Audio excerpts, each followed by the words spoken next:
Before Netanyahu offered peace, Israel offered a 10-minute blitz.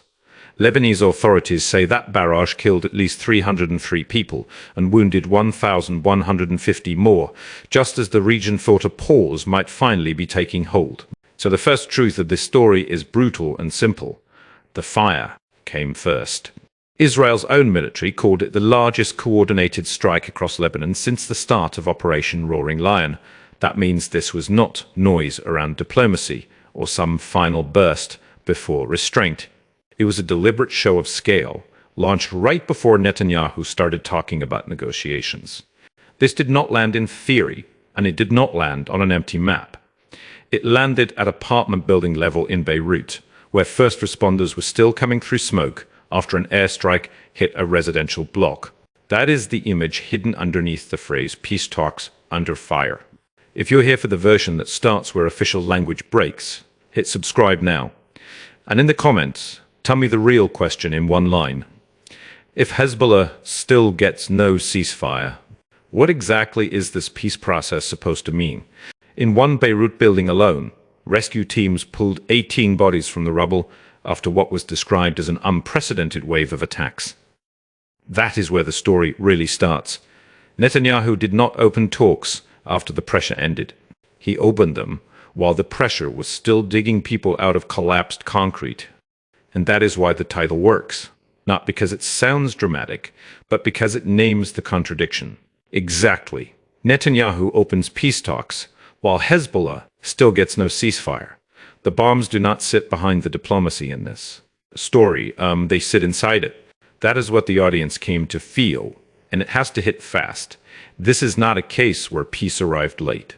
This is a case where the language of peace arrived without the basic condition that would make Hezbollah believe it was real. So the central question is not whether leaders are talking. Leaders talk all the time. The real question is, what kind of talks begin only after one side has already been shown, in the most violent way possible, that the strikes can continue? The answer is ugly, and it is the reason this title is so clickable. These do not look like peace talks built to stop the fire. They look like pressure talks built to use the fire. Netanyahu's office said the negotiations would focus on disarming Hezbollah and establishing peaceful relations between Israel and Lebanon. That is the key sentence. The objective was declared at the opening of the process, and the objective was Hezbollah's disarmament, not a mutual pause first and a political discussion later. That single line tells you what the talks are really built around. Not trust, not sequencing, not a reciprocal step-by-step climb down from the edge. The demand at the center is already sitting on the table, and the side expected to live under that demand is still under active pressure. That changes the psychology of the whole event. If the target of the talks is Hezbollah, and Hezbollah still gets no ceasefire, then this is not diplomacy floating above the battlefield. This is diplomacy welded to the battlefield. And once that clicks, the title stops sounding rhetorical. Peace talks under fire is not metaphor here. It is the operating condition. The talks are being opened in a way that tells Hezbollah exactly what kind of conversation. This is one where the consequences of refusing are already visible. That is why the phrase Hezbollah still gets no ceasefire carries so much weight. It is not a missing detail. It is the part that reveals the structure without that line. This looks like a diplomatic opening. With that line, it starts looking like a political process designed to formalize pressure. Netanyahu's own wording was blunt. There is no ceasefire in Lebanon. That strips the performance down to its skeleton. If there's no ceasefire where Hezbollah is being targeted, then the negotiations are not opening on neutral ground. They are opening with one side still exposed to force. That is the line that should hit the viewer in the gut. Peace talks, but no ceasefire. Historic opening, but no ceasefire. Direct negotiations, but the one actor being told to face disarmament still gets no ceasefire. At that point, the language no longer softens the reality, it incriminates it. And it is exactly here that weak coverage collapses into procedure. It starts asking whether talks are possible, whether mediators can narrow gaps, whether both sides can seize the moment. But that is too polite for what this actually is. The more honest question is whether this moment was created to corner Hezbollah, not calm it. Because think about the order. First, the biggest coordinated strike wave, then the announcement of direct talks, then the declaration that Hezbollah's disarmament is central, then the flat reminder that there is still no ceasefire. That is not random sequencing. That is a sequence designed to change bargaining power before bargaining is even supposed to begin. And in YouTube terms, that is the hard payoff the audience clicked for. Netanyahu is not opening peace after choosing restraint. He is opening peace after demonstrating that restraint is not required. Ali Fayyad said Hezbollah rejects direct negotiations with Israel and wants a ceasefire as a precondition before any further steps, along with Israeli withdrawal from Lebanese territory and the return of displaced people. That response makes the clash crystal clear. Israel wants talks while the pressure stays live. Hezbollah is saying no talks start until the pressure stops. That distinction matters more than it looks. Hezbollah is not merely rejecting talks. Hezbollah is rejecting talks in the form Israel wants them, talks under fire, talks around disarmament, talks launched from a battlefield disadvantage. So when someone says Hezbollah refused peace, the question has to be refused. What kind of peace? A ceasefire first, then negotiations. Or active bombardment first, then negotiations about Hezbollah's future. Those are not the same offer. And pretending they are the same is where the propaganda begins. This is where the audience should feel the story deepen, not flatten.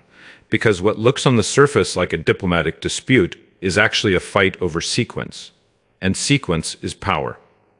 Whoever controls the order of ceasefire, talks, disarmament, and withdrawal controls the political meaning of the whole process. Israel's order is obvious.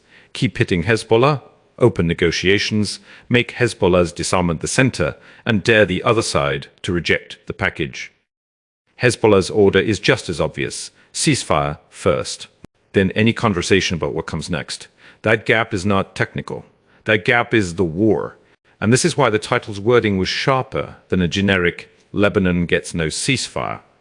Hezbollah is the target being singled out for political transformation under military pressure.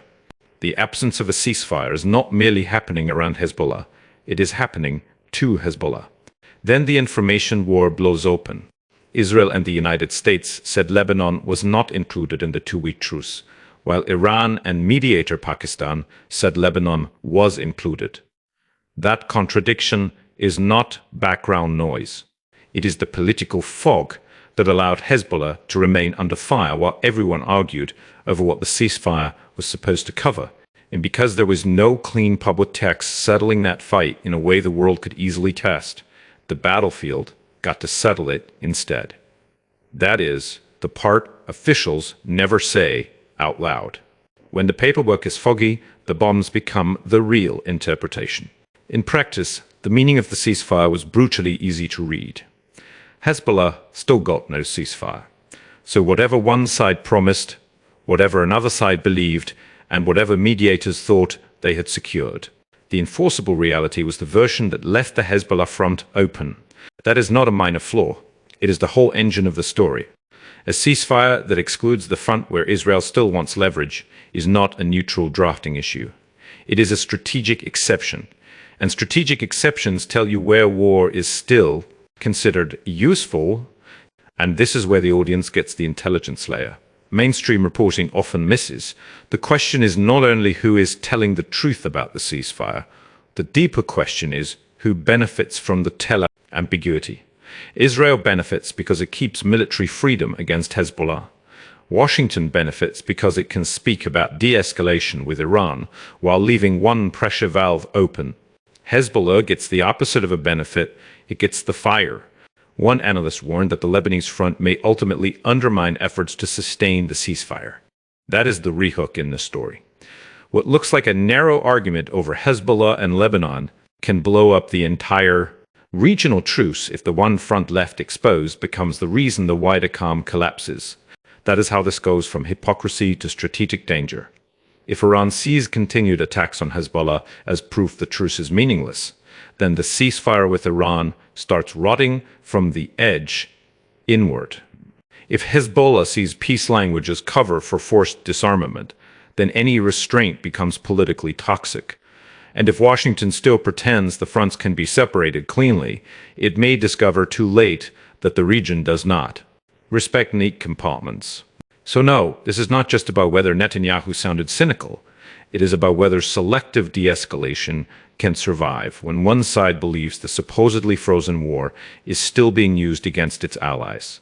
History usually answers that question harshly, and once that possibility enters the script, the stakes widen fast. The Lebanon front is no longer just a leftover theater.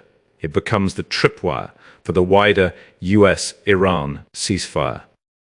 One exception, one continued bombing campaign, one unresolved contradiction around Hezbollah, and the entire architecture starts looking temporary, performative, maybe even designed to fail. That is the real blast radius. Beneath the title, Peace Talks Opened, Hezbollah still gets no ceasefire. If those two facts remain true at the same time for too long, the talks stop looking like a road out. They start looking like the mechanism that could drag everyone back in.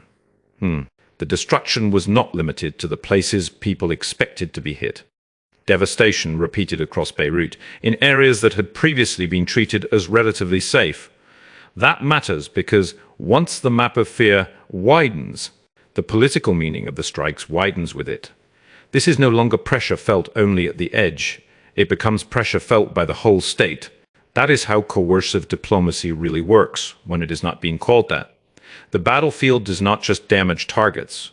It rearranges incentives for everyone living around the targets. Every bloc that feels newly vulnerable pushes the demand for relief higher. Every family that realizes nowhere is truly safe makes the promise of a political off-ramp more seductive.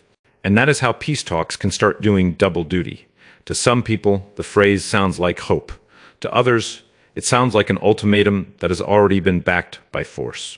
To Hezbollah, it sounds like a demand to negotiate its own weakening, while the pressure campaign remains active. This is why the audience should not leave with the soft conclusion that the situation is complicated. Of course it is complicated.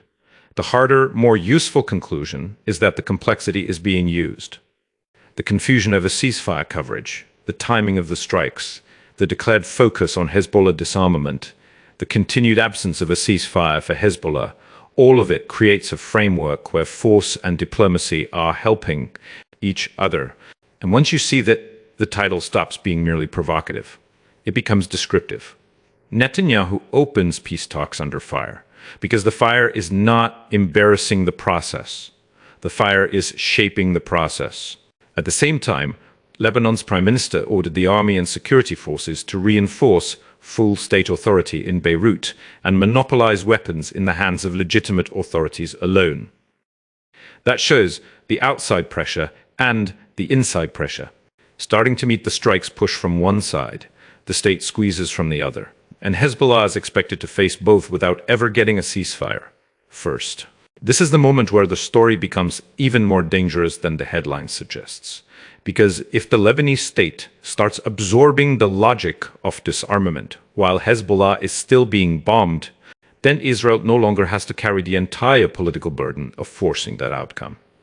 The pressure starts becoming internalized. From Israel's point of view, that is the ideal scenario. From Hezbollah's point of view, it is proof that talks under fire are not peace at all.